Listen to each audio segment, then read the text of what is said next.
En fait, cet après-midi, un peu après 15 heures, les policiers de la Sûreté du Québec ont été appelés pour se rendre sur le boulevard Saint-Benoît à Amqui. Le boulevard Saint-Benoît, en fait, c'est la route 132 qui traverse le centre-ville d'Amqui.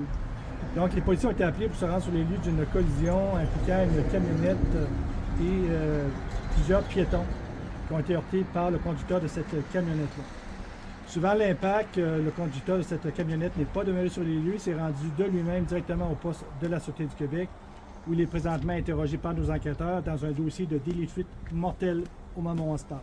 Vous comprenez que c'est une enquête qui est évolutive et la situation pourrait changer à la lumière de notre enquête. Suivant la collision avec les piétons, malheureusement, on confirme le décès de 2 personnes, un septuagénaire et un sexagénaire, qui ont succombé à leurs blessures. Il y a également 2 autres personnes qui ont subi des blessures graves et 7 autres personnes là, qui sont présentement en évaluation au niveau médical, là, soit du côté de l'hôpital d'Amqui, sinon dans les hôpitaux de la région. On parle ici d'un geste isolé, donc il n'y a aucun danger pour la population, il n'y a pas d'autres personnes qui seraient impliquées dans cet événement-là.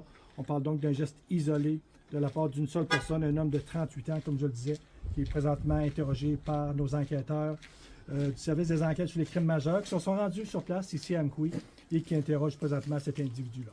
Cet individu, c'est de quel endroit? Je n'ai pas. C'est un individu qui provient de la région.